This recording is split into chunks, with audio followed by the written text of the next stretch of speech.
আচ্ছা তুমি তো আমার কাছে নামাজ নিয়ে যাচ্ছ, তুমি যে আসলে তো আমার জন্য কি নিয়ে আসলে?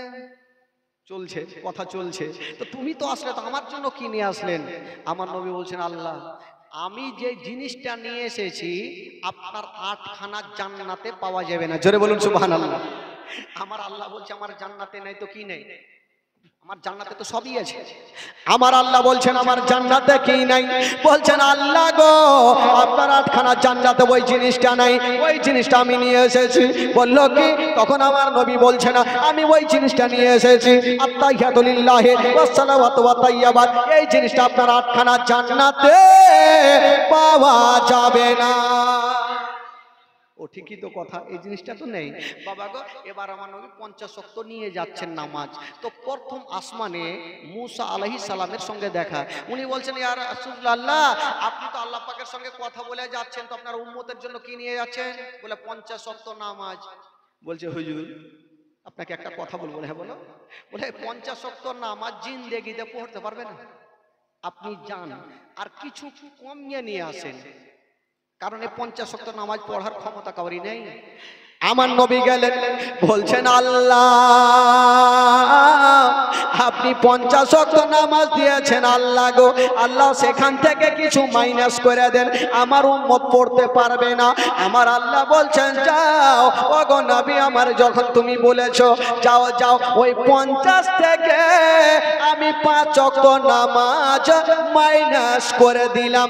বলুন বেরাদার 50 থেকে 5 বাদ দিলে থাকলো কত? কত থাকলো? এবার 45 ওয়াক্ত নিয়ে যাচ্ছেন। আবার মুসা আলাইহিস সালাম বলছেন ইয়া রাসূলুল্লাহ কত হইল? বলছে 5 ওয়াক্ত মাইনাস কত? 45। বলছে ইয়া রাসূলুল্লাহ এটাও পারবে না, আবার কিছু কমান না, 45ও পড়তে পারবে না। আমার নবী গেলেন আল্লাহ গো আরো কিছু কমিয়ে দেন। আমার আল্লাহ বলছেন যাও, যখন আবার তুমি এসেছো যাও যাও, আবার আমি 5 ওয়াক্ত নামাজ মাইনাস করে দিলাম, 45 থেকে 5 বাদ দিলে থাকলো 40। এবার 40 নিয়ে আসেন। আবার ওই বলছেন মুসা আলাইহিস সালাম নবী গো এই 40ও পারবেন, আবার যান। এই করে করে আমার নবী 9 বার গেলেন আর 5 ওয়াক্ত করে মাইনাস হইল। তো 9 বারে 9 5 কত হইল? 50 থেকে 45 মাইনাস করলে থাকলো কত? 5 ওয়াক্ত নিয়ে চলে আসবেন। তো আমার নবী, আপনারা প্রশ্ন করবেন যে আমার নবী যদি একবারই যেতেন আল্লাহ কি আমার নবীর মনের কথা জানতেন না? যে বারবার গেলেন আর বারবার 5 ওয়াক্ত করে কমালেন, একবারই তো কমিয়ে দিতে পারতেন, তো বারবার করে কেন ডাকলেন? আমার নবী বলছেন আমি জানি আমার নবী যবার এসেছে আমার আরশে আজমের মান সম্মান বেড়ে গেছে। আমি চাইলে তো একবারই কমাইতে পারতাম বাবা গো। এবার 5 ওয়াক্ত নামাজ নিয়ে যাবে, আমার নবীর মনটা ভালো করে না কেন? আমার আল্লাহ বলছেন ওগো হাবিব তুমি নামাজ চাইলে নামাজ দিলাম, তো যাও। আমার নবী বলছেন আল্লাহ গো মনটা আমার ভালো করে না। বললো কেন? বলছেন আল্লাহ যদি 50 ওয়াক্ত নামাজ নিয়ে যেতাম আমার উম্মতিরা কষ্ট করে পড়ে নিত, তবে নেকি অনেক হইতো। 5 ওয়াক্ত নামাজ পড়ে বেশি নেকি হবে না। আমার নবী বলছেন 50 ওয়াক্ত যদি নিয়ে যেতাম তাহলে পড়তো নেকি অনেকটা হইতো, 5 ওয়াক্ত নামাজ পড়ে বেশি হবে না। আমার আল্লাহ বলছেন নবী গো আমি সব সহ্য করব, তোমার দুঃখ সহ্য করব না। জোরে বলুন। আমার আল্লাহ বলছেন নবী গো এমন কথা যখন তুমি তুলে ধরেছো যাও যাও, তোমার উম্মতিরা 50 ওয়াক্ত নামাজ, এই 5 ওয়াক্ত নামাজ যদি ভালো করে পড়ে লাই, ঈমানের সহিত পড়ে লাই, ভালো করে ভালোবাসাতে পড়ে নাই, তবে 50 ওয়াক্ত সমানের নেকি আমি এই 5 ওয়াক্তে দিয়া দিব। 50 ওয়াক্ত নামাজ পড়ে যতটা নেকি হইতো তোমার উম্মতি যদি 5 ওয়াক্ত নামাজ পড়ে আমি আল্লাহ 50 ওয়াক্ত সমানের নেকি দেব। এবার আমার নবী নামাজ নিয়ে চলে আসেন বাবা, এই জন্য তো কবি লিখেছেন ও মেরা যেতে গিয়া নবী আরশে পৌঁছিলেন, খোদার সাথে দিদার করে নামাজ নিয়ে আসিলেন।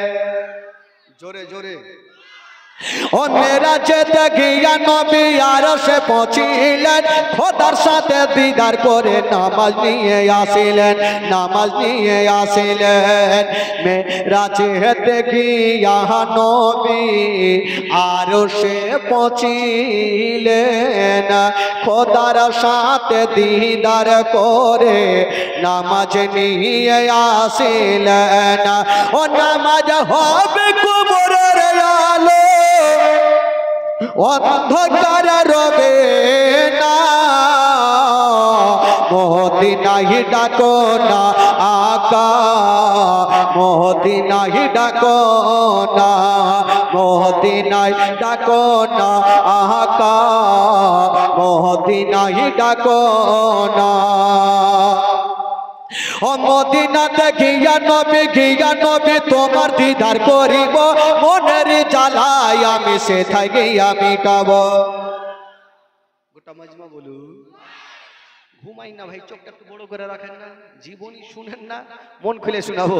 মোহাম্মদে বলুন সুবহানাল্লাহ, জোরে বলুন। ও মদিনাতে গিয়া নবী তোমার দিদার করিব, মনের জ্বালায় আমি সেথায় গিয়া মিটাব, সেথায় গিয়া মিটাব। মদিনাতে গিয়া নবী তোমার দিদার করিব, মনের জ্বালায় আমি সেথায় গিয়া মিটাব। ও তোমায় না দেখিলে শান্তি পাবো না, মদিনায় ডাকো না আকা, মদিনায় ডাকো না, মদিনায় ডাকো না আকা, মদিনায় ডাকো না। ও কেমন মদিনা যাব প্রাণে আর সহে না, টানা যদি পেতাম আমি উড়ে যেতাম মদিনা। ও কেমন মদিনা যাব প্রাণে আর সহে না, টানা যদি পেতাম আমি উড়ে যেতাম মদিনা, উড়ে যেতাম মদিনা। মনে মদিনা চাহব প্রাণে আর সহে না, টানা যদি পেতাম আমি উড়ে যেতাম মদিনা।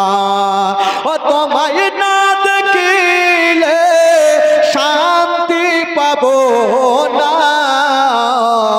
মদিনায় ডাকো না আকা, মদিনায় ডাকো না, মদিনায় ডাকো না আকা, মদিনায় ডাকো না। জোরে বলুন সুবহানাল্লাহ। আমার নবী কয় ওয়াক্ত নামাজ নিয়ে যাচ্ছেন ভাই? কয় ওয়াক্ত? প্রথম কয় ওয়াক্ত দিয়েছিল? তো 50 ওয়াক্ত নামাজ লোক পড়তে পারতো? 5 ওয়াক্ত তো পড়তে পারে না, তো 50 ওয়াক্ত নামাজ কি করে পড়বে? আমার আল্লাহ বললো যাও, আমি তোমার উম্মতিদের জন্য 5 ওয়াক্ত নামাজ খরচ করে দিলাম। বাবা গো, আমরা তো 5 ওয়াক্ত নামাজ পড়ি। বলছিলাম বাবা গো, এই নামাজের জন্য, আচ্ছা প্রথম নামাজ আমাদের কোনটা ভাই? ফরজ নাকি ফজর? আচ্ছা ফজরের জন্য 500টা টাকা একটা কেউ দিতে পারবেন ভাই? টাকা তো লিব না, কিন্তু মন মানছে না ভাই। আজকে ভাবছি যে জীবনী শুনিয়ে যাব, কিন্তু আজকে তো শেষ জীবনী, জিলাপি ওদিকে তৈরি হয়ে গেছে। হবে না ভাই 500টা টাকা একটা 5 ওয়াক্ত নামাজের জন্য? 500টা টাকা একটাকে হবে না? এদিক থেকে 5 ওয়াক্ত নামাজের জন্য, ফজরের জন্য দিয়েছেন 500 টাকা। আচ্ছা জোহরের জন্য একটা কেউ দেন 500 টাকা? জোহরের জন্য কে হবে না? আগে খালা ঝোলা লিয়া পালা, খালা তো এদিকে নাই। হ্যাঁ, এদিকে কোনো মা নাই যে কোরআন শরীফ মাগো মাত্র 30 পারা, প্রথম পারার জন্য 200টা টাকা একটা কোনো মা আছেন? কমিটি ভাই একটু জান একটু জান মা বহিনেরা, মাত্র 200টা করে টাকা একটু দেন তো দেখি খালা। একটা কোনো আছেন? হাত তুলেন তো দেখি। প্রথম পারার জন্য মাত্র 200টা টাকা, একটু কষ্ট করে দিয়ে জবরদস্ত নেবেন, একটু মন খুলে 200টা টাকা ইনশাআল্লাহুল আজিজ কোরআন শরীফের জন্য মাত্র 200 করে টাকা।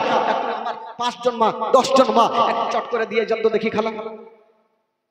এই যে আরেকটা দিয়েছে, এই যে আরেকটা আমার চাচা এলিশ চাচা দিয়েছে 500 টাকা। তবে কত হইল? ফজর জোহর আসর হইল। আচ্ছা মাগরিবটা কেউ হবে না? মাগরিবটা কেউ বাকি নেই? দিবে না ভাই? একটা হাত তুলে চট করে দেখি। মাগো আপনাদের মধ্যে কেউ 200টা টাকা একটা কেউ হবে না? একটু হাত তুলে এই যে ডাকেন কমিটি আছে, একটু ডাকেন খালা, আমি জানি একটু কষ্ট করে দেন, মাত্র 200 করে টাকা কোরআন শরীফের জন্য। এই যে আমার চাচা, আমার কেতাবুদ্দিন চাচা হাজী সাহেব, উনি দিয়েছেন মোটামুটি 500 টাকা। তবে মাগরিব হয়ে গেল, থাকলো শুধু ঈশার নামাজের জন্য। আর একটা কেউ হবে না 500 টাকা? ভাই আপনাদের মধ্যে ছেলেদের মধ্যে একটা কেউ হাত তোলেন চট করে দেখি। আমি জানি ভাই একটু কষ্ট করে দিচ্ছেন, মন খুলে প্রাণ খুলে।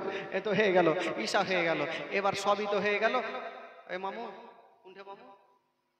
মামু আমার এঠে আছে, মোটা ছোটা মামু। আচ্ছা একটা কেউ আর হবে না ভাই? জুম্মার জন্য দেন একজন। আচ্ছা জুম্মার জন্য 500 টাকা একটা কে হবে না?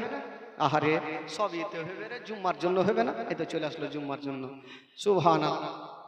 আচ্ছা জুম্মার জন্য তো হয়ে গেল, এবার জানাজার লেগে দিন। বাবে আগে আগে কে মরে গেল রে, কে মরে গেল, জানাজার লেগে টাকা চাইছে। আচ্ছা ভাই মরেনি, কখন মরবে জানি না, আজকে দিয়ে দিন দেখি 500 টাকা। কে ভাবে যে আমাকে মরতেই হবে? 500 টাকা দেন ভাই, একটা হয়ে যান দেখি। সবই হইলো, 5 ওয়াক্ত নামাজ হইলো, যা কি বলে জুম্মা হইলো। আচ্ছা যাকে জানাজাটা বাদ দেন, বছরে 2টা তো ঈদ হয় না? 2টা ঈদ হয়, একটা রোজার ঈদের জন্য নামাজ তো আছে, ঈদুল ফিতরের নামাজ। 500 টাকা দেন দেখি, উঠান দেখি হাত। আরে ওইটাই তো খুশি, সুবহানাল্লাহ, খুশির দিন। একটু চট করে হাত তোলেন ভাই, মন খুলে প্রাণ খুলে। মাত্র 500 টাকা ঈদুল ফিতরের জন্য, একটা কোন যোগ্য বেটা একটু হাত তুলবেন। আমি জানি মাগো আপনারা একটু বেশি করে দেন খালা, লক্ষ্মীর ভান্ডারের টাকাগুলো দিয়ে দেন, না হলে কালকেই বলবো দোয়া করবো যেন লক্ষ্মীর ভান্ডার টাকা খালা বন্ধ করে দিবেন। যা দিবেন দেন, না হলে বন্ধ করে দিবেন। চটচট করে দিয়ে যান। একটা কেউ হবে না ভাই ঈদুল ফিতরের জন্য? কেউ হলো না? একটা কোনো নাই দিয়েছেন তো সবাই আমি জানি, কিন্তু একজন ভাই আমার শেষের সময় একটা কোনো বাবা চাচা একটু চট করে হাত তুলেন, মাত্র 500 টাকা। নাই হবে হবে। আরে দেখছে পিছন থেকে তো অনেকটা ভাই বসে আছে, দূর দূর থেকে এসছে। হ্যাঁ হবে না একটা কেউ 500 টাকা? মন খুলে প্রাণ খুলে যদি পারেন ভাই একটু 500 টাকা একটু চট করে দিয়ে যান, ইনশাআল্লাহ আজিজ দোয়া করব আর জীবনটা আগে নিয়ে যাবো। একটা ভাই চট করে নিয়ে আসেন। আমার নবী যে 5 ওয়াক্ত নামাজ নিয়ে গেলেন, তারপরে কি ঘটনা ঘটছে, একটা ইহুদির সাথে একটা বেটা থেকে বেটি হয়েছিল, মারাত্মক ঘটনা ভাই। তবে বলছিলাম বাবা গো, ঈদুল ফিতরের জন্য 500 টাকা একটা কোনো ভাই একটু চট করে হাত তুলেন। যে মৌলানা সাহেব যাকে যখন বলছেন আমি 500 টাকা দিয়ে দিলাম, মন খুলে প্রাণ খুলে দিলে রে। আচ্ছা মাশাআল্লাহ, যা আরো বস্তা নিয়ে যান। আরে খালা গে একটু আঁচলটা খুলো খালা, ময়া হই না দয়া হই না। হ্যাঁ ভালো করে জানো যে আমার জীবনী থেকে টাকা যেন ঘুরে যাবে না, যেটি নিয়ে এসো দিয়ে দাও, ঘুরিয়ে নিয়ে জানো না সব পয়লা হয়ে যাবে, বাড়ি যেতে দিবেন, ঘুরিয়ে নিয়ে না খালা। একটু চটচট করে দেন, একটু আমার সাথে শুনুন তো ভাই, ইমান তাজা হবে। ও মুসিবত না পাই যদি, আগে মা আগে আর জীবনী করতে হবে না, সব মুখস্থ হয়ে গেছে। পড়ুন, ও মুসিবত না পাই যদি, মুসিবত না পাই যদি করোনা কবরে হাসরে কি হবে আমার, কবরে হাসরে। আরো জোরে হবে, ও মুসিবত না পাই যদি করোনা তোমার, কবরে হাসরে কি হবে আমার, কবরে হাসরে কি হবে আমার, কবরে। 200 টাকার সম্পা দিয়ে দিয়ে সেখানে। আহারে আহারে হাওয়া করতে করতে চলে যাবো বাড়ি। সুবহানাল্লাহ, নিয়ে তো যেতে হবে, বাড়িতে ফের অপেক্ষা করছে। আমার তো বাড়ি শেষ না, 3-4টা বাড়ি, ওদিকে জোলা বহু অপেক্ষা করছে, নিয়ে যেতে হবে। মন খুলে প্রাণ খুলে, ও মুসিবত না পাই যদি, মুসিবত করোনা তোমার, কবরে হাসরে কি হবে আমার, কবরে হাসরে কি হবে আমার। ও আছি গো ডুবে আমি, দেখা রে সকালে গলা উঠবে না রে, আমার অভ্যাস হয়েছে ভাই, কিছু হবে না, কিন্তু ইয়ারা গলা বসে যাবে, তখন বলবে স্বামীকে বলবে মামি, মানে গলা উঠবে না তো কি করবে।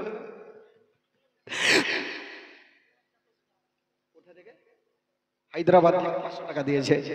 ওই আছি গো ডুবে আমি পাপের সাগর, না জানি কি হবে ও পাহাড়ে হাসরে। আছি গো ডুবে আমি পাপের সাগর, না জানি কি হবে ও পাহাড়ে হাসরে। তোমারে সুপারিশ বিনে তোমারি কেমনে হব পার, কবরে হাসরে কি হবে আমার, কবরে হাসরে কি হবে আমার। ও মুসিবত না পাই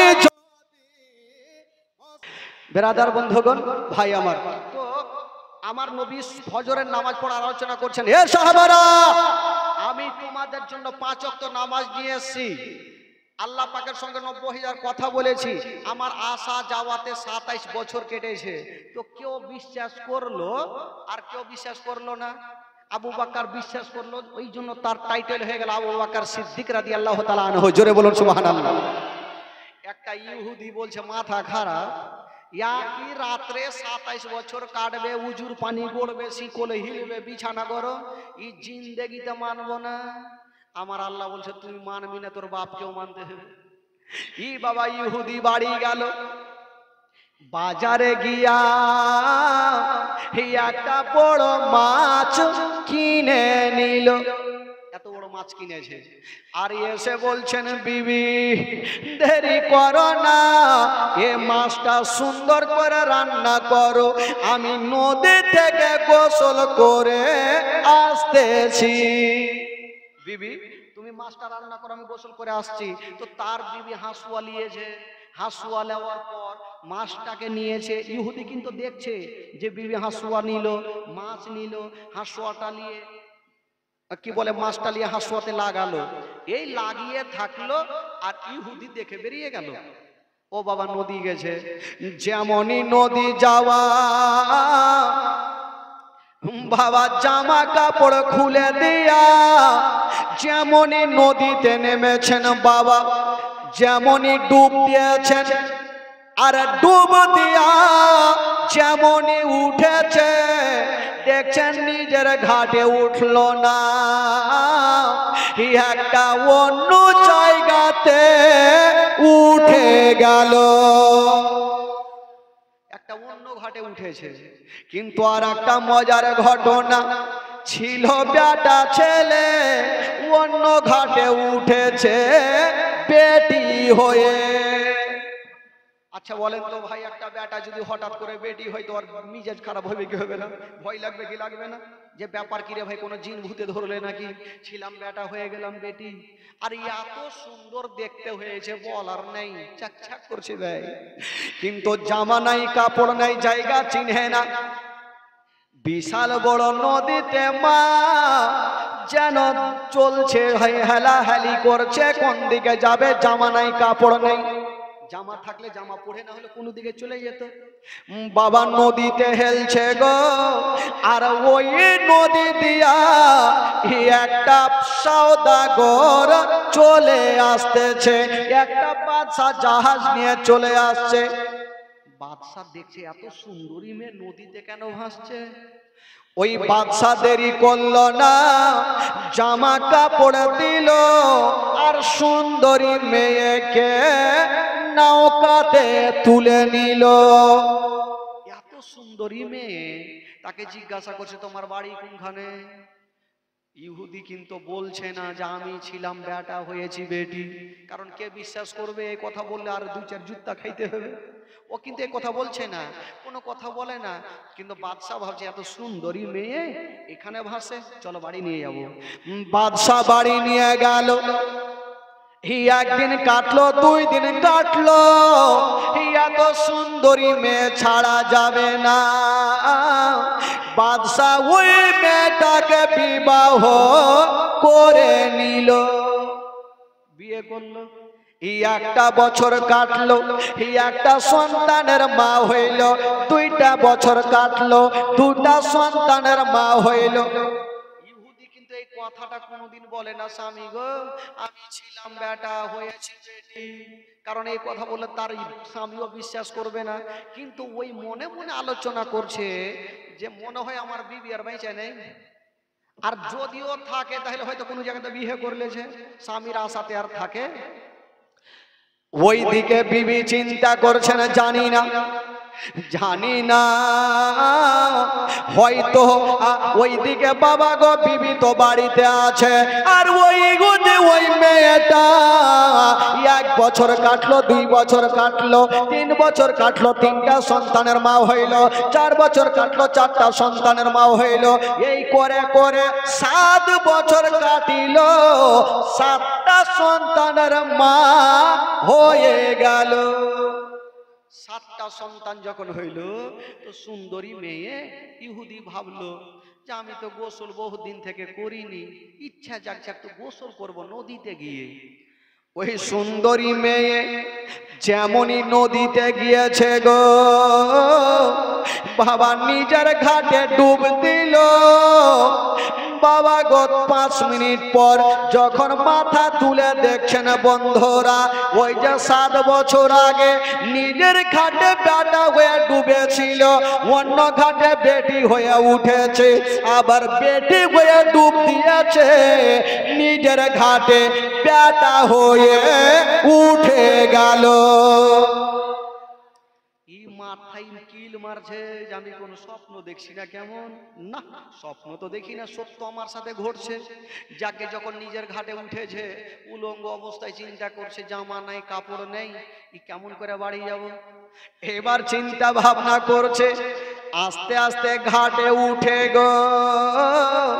যেমনই ঘাটে উঠে দেখছেন বন্ধুরা, ওই যে 7 বছর আগে যে নিজের ঘাটে জামাগুলা খুলেছিল, এখন 7 বছর পর দেখছে এত ঝড় বৃষ্টি হয়েছে, কিছু হলো না, যে অবস্থায় রাখা ছিল সে অবস্থায় ধরা আছে। তো কোন রকম তো জামা তো পড়লো, বাড়ি যেতে কিন্তু ভয় করছে যে 7 বছর হয়তো বিবি আর বেঁচে নাই, হয় মরে গেছে, আর না হলে কোনখানে ভাগ গেছে বিয়ে করলেছে, বাড়ি যায় আর হবে না, না হলে সাহার খাইতে হবে। যে 7 বছর কোনঠে ছিল উত্তর দিতে পারবো না, তো যাই দেখি একটু বাড়িতে আছে কি নাই, যদি দেখি বিয়ে করলেছে ভেগে যাব, যদি না করে আস্তে আস্তে যাবো, সাহার খাবো তো খাবো। কি বাবা যাচ্ছে বাড়ির দিকে, যেমনই গেটের পাশে গিয়েছে গো, বাবা পাল্লাটা সরাইয়া ভাবছে আমি আগে দেখেনি বিবি আছে কিনা। যেমনই পাল্লাটা সরিয়ে দেখছেন বাবা, ওই যে 7 বছর আগে যে বিবিকে মাছটা দিয়েছিল, বিবি হাসুয়াতে লাগিয়েছিল, আজকে 7 বছর পরে এসে দেখছে তার বিবি হাসুয়াতে মাছটা লাগিয়া ধরা আছে। এখনো মাছটা লাগিয়ে ধরা আছে, কাটা হয়নি। তো ইহুদির মনের ধারণা হয়তো এটা অন্য মাছ হইতে পারে। গেল কাপ ছাড় যাইছে, বিবিকে দেখে তো সবারই ভয় আছে, ভাই যত হাড্ডা গাড্ডা হইক না কেন, যাইছে যাই বলছে বিবি তোমার মাছ কাটা হয়নি। ওর বিবি বাবা মাছটাকে রেখে দিয়ে হাঁসওয়ালিয়া উঠে গেছে, তোকে কাইটাই ফেলব। বলছে কেন? বলে তুমি গোসল করলে না, বাহির থেকে চলে এলা। ইহুদি মাথায় হাত দিয়েছে, আগে মাগে তুই কি কইছিস রে, তুই কি বলছিস? বলে হ্যাঁ তুই তো এখনই গেলে মাছটা কাটা হয় না, তুমি এসে বলছো মাছ কাটা হইল, মাই খাবে কি খাবে না? ইহুদি মাথায় হাত দিয়েছে, বিবি তবে একটা মজার কথা শুনে নাও, আমি তোমাকে মাছটা দিয়ে গেলাম, নিজের ঘাটে বেটা হয়ে ডুব দিলাম, অন্য ঘাটে একটা বেটি হয়ে উঠলাম, এত সুন্দরী ছিলাম, তুই তো বঁচি, তোর থেকে ভালো ছিল। বিবি রাখবে কিনা? উড়ে গেছে, তুই তো বঁচি, তুই তো টেপসি, তোর থেকে ভালো ছিল। বিবি রে, একটা বাদশা আমাকে নিয়ে গেল, বিবাহ করলো, 1 বছর করে করে 7টা বছর কাটলো, 7টা সন্তানের মা হয়ে আছি, আবার বাদশার ঘাটে ডুব দিয়া নিজের ঘাটে বেটা হয়ে উঠে তোমার সামনে দাঁড়িয়ে আছি। বিবি বলছে, স্বামী গো, আমি জানি তোমাকে কোন মারাত্মক জিন ভূতে ধরেছে, তোমাকে মারাত্মক জিন ভূতে ধরেছে। বাবা গো, ওই ইহুদির কথা বিশ্বাস করে না। বাবা গো, ওই বিবি সঙ্গে সঙ্গে তালা বন্ধ করে একটা ওঝা গুণীর কাছে গেল, বলছে ওঝা তাড়াতাড়ি ডাক্তার মশাই চলুন, আমার স্বামীকে জিন ভূতে ধরেছে। ওঝা চলে আসলো, বললো কি হয়েছে? বললো এই ব্যাপার। বলছে ঘর থেকে জিঞ্জির নিয়ে এসো আর তাকে গাছের সঙ্গে বাঁধা দাও। জিঞ্জির লিয়া বাঁধেছে বাবা, নিমের গাছে চাপলো, পাতাগুলা পেড়েছে, ছুমন্তর করছে। ইহুদি বলছে, ভাই রে, আমাকে কোনো জিন ভূতে ধরে না, আমি সত্য ঘটনা দেখেছি, কিন্তু কেউ বিশ্বাস করে না। বাবা গো, কেমন করে তোর কথা বিশ্বাস করবে? তুই যে নবীর কথা বিশ্বাস করিসনি। নবী বলেছিল এক রাত্রে আমার 27 বছর কেটেছে, তো তুই বিশ্বাস করলি না, তো তোর কথা বিশ্বাস কে করবে? 7 বছর কেটেছে আর তোর মাছ কাটা হয়নি, 7টা সন্তান হয়ে গেছে, বিশ্বাস করে না। ইহুদিকে বাবা গো, ওই কি বলে, নিমের পাতা শুঙাচ্ছে, জুতা শুঙাইছে, ও কি ভূত ভাগে? অর্থ ভূত নাই। ইহুদি বলছে, ভাই রে, আমাকে আর অত্যাচার করিও না, আমি সত্য ঘটনা দেখেছি। ও যুবক বন্ধুরা, সঙ্গে সঙ্গে ইহুদি আমার নবীর কথা স্মরণ হয়ে গেল। আমার নবী বলেছিল আমার একই রাত্রে 27 বছর কেটেছিল, আমি বিশ্বাস করি নাই, তার জন্য আল্লাহ পাক এই ঘটনা আমাকে দেখিয়েছে। ইহুদি বলছে, বিবি রে, দেরি করো না, তাড়াতাড়ি করে আমাকে নিয়ে চলো। বললো কোথায়? বলে নবীর দরবারে নিয়ে চলো। বাবা গো, এবার ইহুদিকে নিয়ে আমার নবীর কাছে নিয়ে যাওয়া হইল। যেমন যেতে নাই বন্ধুরা, আমার নবীর দরবারে গিয়া সব ঘটনা বললেন। বাবা, ইহুদি বলছেন, ইয়া রাসূলুল্লাহ, আমি আবু জেলের কথা শুনবো না, উতবা সাইবার কথা শুনবো না, আবু লাহাবের কথা শুনবো না। ইয়া রাসূলুল্লাহ, আমি আপনার কদমকে চুমে আমি কলেমা পড়ে নিতে চাই, আমার দয়ার নবী মুস্তাফা। বাবা গো, ওই ইহুদিকে কলেমা পড়ায়া দিলেন, লা ইলাহা ইল্লাল্লাহ, জোরে লা ইলাহা হক, লা ইলাহা হক, লা ইলাহা ইল্লাল্লাহ হক, লা ইলাহা ইল্লাল্লাহ মুহাম্মাদুর রাসূলুল্লাহ সাল্লাল্লাহু আলাইহি ওয়াসাল্লাম। জোরে বলুন সুবহানাল্লাহ। আরে জোরে বলুন বন্ধুগণ। বাবাজি, রাত্রে 12টা হয়ে গেছে নাকি ভাই? হ্যাঁ, আর চলবে না ভাই, ইঞ্জিন চলে বাস্ট হয়ে যাবে। যা চলছে সিরনি নিয়ে এসো ভাই, সিরনি নিয়ে এসো, সিরনি নিয়ে এসো। আর ভলিউম চলছে না, কারণ ভাই আমাদের তো বুঝতে পারছেন কন্টিনিউ প্রোগ্রাম। এখানে যদি গলা বসে যায় তো রায়গঞ্জ থেকে মেয়েরা ঠাটিয়ে ভাই দিবি, যে কুণ্ঠে থেকে বক্তা নিয়ে নি, রতুয়ার বক্তা মোটা বুদ্ধা পেয়ে গেলাম, গলা ঝাঁঝরা হয়ে গেছে, তো আমাদেরকে বাঁচিয়ে চলতে হয়। এক জায়গাতে জান দিয়ে দিলে তো হবে না ভাই, আমাদেরকে কন্টিনিউ চালিয়ে রাখতে হবে। মথুরাপুরের জীবনী 5 দিন শেষ করে তো এখানে আসলাম, 5 দিনও খালি চিল্লে এসি, ফের 5 দিন চিল্লাইলাম। তো ভাই আমাদেরও জান আছে, রাত্রি 12টা কি নবী ছাড়া জান্নাত পাবে না গজল। আর 200 টাকা দাও, তাহলে লে 200 টাকা নিয়ে বাবা। নবী ছাড়া জান্নাত পাবে না, প্রিয় নবীকে ভুলে যেও না। নবী ছাড়া জান্নাত পাবে না প্রিয় নবীকে ভুলে যেও না নবী ছাড়া জান্নাত পাবে না প্রিয় নবীকে ভুলে যেও না ও আল্লাহ তাআলা বলেন কোরআনে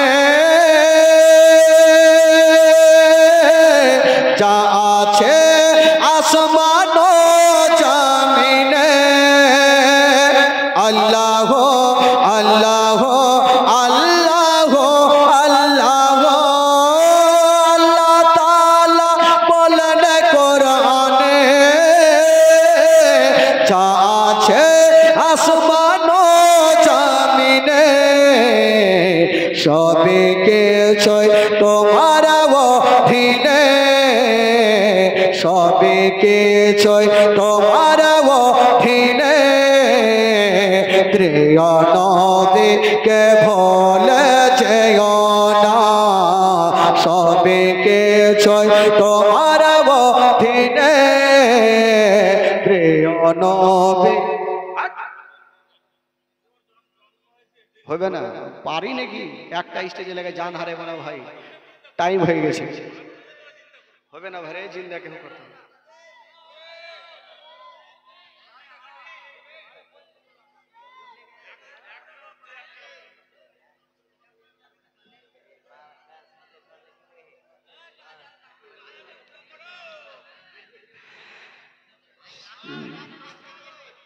আর আমাকে জালসা জীবনী করতে হবে না কোন থিয়েটি শেষ গাড়ির কাজ ভেঙে দেবে ভেঙে দেবে হাইটাই চলে যাবো একবার মহব্বতে বলুন সুবহানাল্লাহ ও নবী এলেন যখন দুনিয়াতে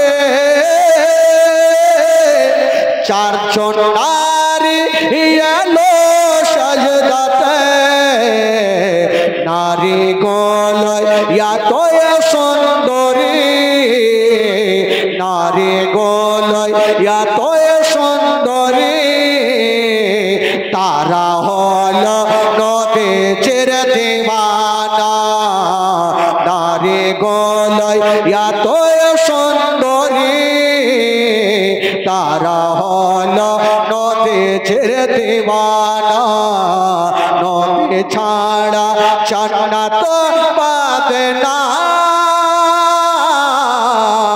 প্রিয় নবীকে ভুলে যেও না জোরে বলুন সুবহানাল্লাহ তো যারা মনে করছেন শুনবো একটু হাত তুলে দেখেন তাহলে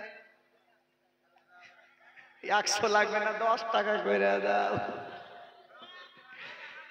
টাকা দিলে চলবে না কেন 3টা পর্যন্ত চলবে না ভাইসা 10 টাকা নিয়ে আসিস রে খালা তোমরা শুনবে না শেষ করে দেবো মিজাজ খারাপ করে শেষ করে দেবো টাকা দাও এই যা যা যা যা 10 টাকা করে না থাকলে ধার নিয়েও দাও তাহলে 2 টাকা দাও ধার নিয়ে 10 টাকা করে দাও চট করে দাও হ্যাঁ তাড়াতাড়ি দাও দেরি করো না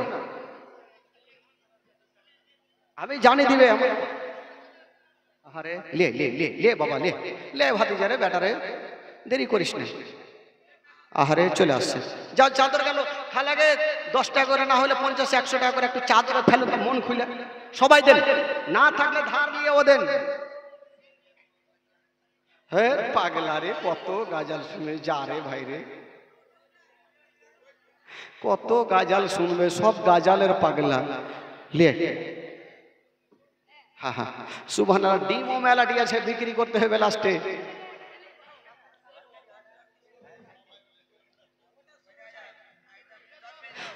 হ্যাঁ বস রে বস খালা আগে বলেছি যে টাকা দিলে সামনে বছর আসবো আর টাকা দিবে না সামনে বছর আর জীবনীয় হবে না টাকা চলে আসছে রে দাও খালা দাও সোনাকে মাকে বুবুকে একটু বেশি করে দাও তোরাকে তুইলা আছাড় মারবো মুরগা খেবের লেগে যে লিয়ে আসবে তো লিয়ে আসবে हाँ मुर्गा मुर्गी सब लिया सबे उसके करमों के सब है भिखारी क्या राजा महाराजा है जोरे बोलून उर्दू केहू बुझते पारबे ना किंतु ताও बोलते हुए सुभान अल्लाह बोलूं सुभान अल्लाह। उसके करमों के सब है भिखारी, क्या राजा महाराजा है, क्या राजा महाराजा है। उसके करमों के सब है भिखारी, क्या राजा महाराजा है। कुर्सी पर कोई राजा तो मेरा ख्वाजा है, राजा तो मेरा ख्वाजा है। कुर्सी पर कोई भी बैठे, राजा तो मेरा ख्वाजा है, राजा तो मेरा ख्वाजा है। हैदर का लाडला है वो जहरा का लाल है, बेशक मेरा मोइन मोहम्मद की आल है। हैदर का लाडला है वो जहरा का लाल है, बेशक मेरा मोइन मोहम्मद की आल है। টাকা দিলে 80 টাকা দিলে কই আমার লাভ আছে তাহলে জীবনে? টাকা দিবে না তো কো হবে কাঞ্জুস মাখি জুস। এতটি আইসে যদি 100 করে দিল ওই ঘুরে যাবে। হ্যাঁ টাকা দেই না একটু বেশি। এই তুই জানা রে কেমন করে পৌঁছিস? বুবুকে দিদিকে কহবি তাহলে না দিবে, আমি গেলে এমনি দিয়ে দেবে। দাও খেলাটা দেরি করো না, তোমার উপরে তো ভরসা জীবনী। আমি জানি আর উপরে ভরসা থোড়ি আছে, সবারই উপরে ভরসা আছে। বেরাদার বন্ধুগণ বাবাজি, এবার ইহুদি বেটা থেকে বেটি হইল, আর বেটি থেকে আবার বেটা হইল, নবীর কলমা পড়ে মুসলমান হইল। জোরে বলুন সুবহানাল্লাহ। এবার আবু জেহেল শুনতে পেয়েছে, আবু জেহেল কিন্তু লাফিয়ে চলে আসলো। আবু জেহেল আমার নবীর কাছে হাজির। আচ্ছা বলুন তো আবু জেহেল ভালো ছিল না বদমাশ ছিল ভাই? জোরে বলুন। আবু জেহেল একটা জীবনী শুনেলেন ভাই। আরে গজল শুনিস রে ভাই, জীবনী শুনেন। গজল তো সারা জীবন ইউটিউবে শুনেলিস ভাই। আবু জেহেল আমার নবীর কাছে এসে বলছে, ভাতিজা আমি শুনলাম তুমি আল্লাহ পাকের সঙ্গে দেখা করে এসে। বলে হ্যাঁ এসছি। বললে যে তুমি তো বাইতুল মুকাদ্দাসের মসজিদে গেছো? বলে হ্যাঁ গিয়েছি। তো তোমাকে কয়েকটা প্রশ্ন করব, উত্তর যদি দিতে পারো তাহলে আমি তোমার কলমা পড়ে মুসলমান হব। তো আমার নবী বলছেন, চাচা আজকে একটা কেন প্রশ্ন, হাজার হাজার যদি প্রশ্ন করে নাও এই মোস্তাফা উত্তর দিয়ে দিবে। জোরে বলুন সুবহানাল্লাহ। আচ্ছা বলুন তো আমার নবী সমস্ত প্রশ্নের উত্তর দিতে পারবে কি পারবে না ভাই? জোরে বলুন পারবে কি পারবে না? এমন কোন পৃথিবীর প্রশ্ন নাই যে আমার নবী দিতে পারবে না। আবু জেহেল প্রশ্ন করছে, ভাতিজা তুমি তো বাইতুল মুকাদ্দাসের মসজিদে গিয়েছো? বলে হ্যাঁ গিয়েছি। আচ্ছা বলো বাইতুল মুকাদ্দাসের মসজিদের জালনা কটা, গেট কটা, লোটা কটা, বল কটা, ফ্যান কটা? আচ্ছা আপনাদের বান্নাটোলার মসজিদে কটা লোটা, কটা বদনা, কটা কি বলে আপনার ফ্যান কটা, জালনা, জালনাতে রড কয়খান? কেউ বলতে পারবে ভাই? পারবে? গেল ঠাকা ঠাক মারলে, সাজদা মারলে চলে এলো, কে গয়না দেখছে? তো বলুন তো এই প্রশ্নের উত্তর আমার নবী দিতে পারবে কি পারবে না? জোরে বলুন। আমার নবীকে বলছে, ভাতিজা যদি এই কথাটা বলতে পারো যে বাইতুল মুকাদ্দাসের মসজিদে জালনা কটা, গেট কটা, কি বলে আপনার ওই জালনাতে রড কটা বলতে পারো, তোমার কলমা পড়বো। তো টেঁড়া কি আর ভালো প্রশ্ন করবে? ও টেঁড়া তো টেঁড়াই প্রশ্ন করছে। কি হয়েছে রে? আচ্ছা তুই যাত রে বাবা, তুই ওদিকে যাত রে বাবা। তোরা কে তুইলা আছাড় মারবো? খালি গাজার লিয়ে পাগলা, গাজার লিয়ে পাগলা। একটু জীবনী শোনাছি তো শুন না রে ভাই। গজল শোনাবো তো, না হলে সকালে শোনাবো। প্রত্যেকটা মোবাইলে তাফাজুল কালিমে ডাকলে তো আমি চলে আসি বাড়ি বাড়ি। তো এত গজল শোনার কি আছে? মন খুলে সিথানে নিচে রেখে দিবা, শুনতে থাকবা।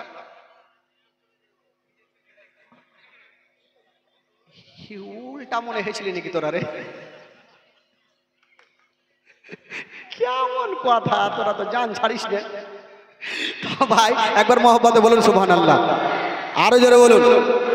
তো আবু জেহেল প্রশ্ন করছে ভাতিজা, আচ্ছা বলো ওই বাইতুল মুকাদ্দাসের জালনা কটা, রড কটা? তো আমার নবী এই প্রশ্নের উত্তর দিতে পারবে কি পারবে না ভাই? সব প্রশ্নের উত্তর আমার নবী দিতে পারবেন। একটু আমার নবী মাথাটাকে নিচে করে আছেন। আমার আল্লাহ বলছেন জিবরাইল দেরি করো না, ও জিবরাইল আমার হাবিবকে প্রশ্ন করেছে আবু জেহেল, আমার নবীকে উত্তর দিতে হবে। ও জিবরাইল যাও তুমি বাইতুল মুকাদ্দাসের ছকটাকে নিয়ে আমার নবীর সামনে রেখে দাও। আমার নবী একটা করে গন্তি করবে আর আবু জেহেলকে বলবে, একটা করে গন্তি করবে আর আবু জেহেলকে বলবে। বাবা গো, এবার আল্লাহর ফেরেশতা জিবরাইল সা করে চলে গেলেন, বাইতুল মুকাদ্দাসের ছকটাকে নিয়ে আমার নবীর সামনে রেখে দিয়েছেন। বাবা আমার নবী মুস্তাফাকে বলছেন, ইয়া রাসূলুল্লাহ, ইয়া হাবিবাল্লাহ, নবী গো আপনার চাচার উত্তর আপনি দিয়ে দিন। আমার নবী মুস্তাফা একটা করে গন্তি করেছেন। গেট কটা আছে আবু জেহেলকে বলছেন, দরওয়াজা কটা আছে আবু জেহেলকে বলছেন, রড কয়খান লাগা আছে আবু জেহেলকে বলছেন, ফ্যান কটা আছে আবু জেহেলকে বলছেন। আবু জেহেল তো বাপ জন্মে ও নিজেই দেখেনি, তো ও কি আর জানবে? যদি বলা যায় যে একটা বকরির রুম কয়খান, আপনি বলে দেন 5000 খান, বিশ্বাস না করলে তুই গয়না দেখেলে বলবে কি বলবে না? মানে ও তো বাপের কালে দেখেনি, তো ওকে যেটা বলছে আবু জেহেল বলছেন না এটা আমি মানবো না। তো আমার নবী বলছেন না, মারলে তার জোর করে মানা যাবে না। বলছে ভাতিজা যা হইলে হোক, আর একটা প্রশ্ন করব, উত্তর যদি দিয়া দাও ঠিক আছে, আর না হলে জিন্দা রাখবো না তোমাকে, তুমি নবী বলে দাবি করছো। বলে বলো তাহলে। তো আবু জেহেল বাইরে গিয়ে একখান শক্ত পাথর নিয়েছে, পাথর আর পাথর নিয়ে এইভাবে মুঠি বাইন্ধে আমার নবীর সামনে বলছে, ভাতিজা আমার হাতে কি আছে যদি বলতে পারো তোমার কলমা পড়বো। আবু জেহেলের হাতে যে জিনিসটা আছে আমার নবী বলতে পারবে কি পারবে না? জোরে বলুন। কবি লিখেছেন, আমার নবীর সম্মান আল্লাহ আল্লাহ, আমার নবীর সম্মান আল্লাহ আল্লাহ, আল্লাহ আল্লাহ বলো জি আল্লাহ আল্লাহ, আল্লাহ আল্লাহ বলো জি আল্লাহ আল্লাহ, আমার নবীর সম্মান আল্লাহ।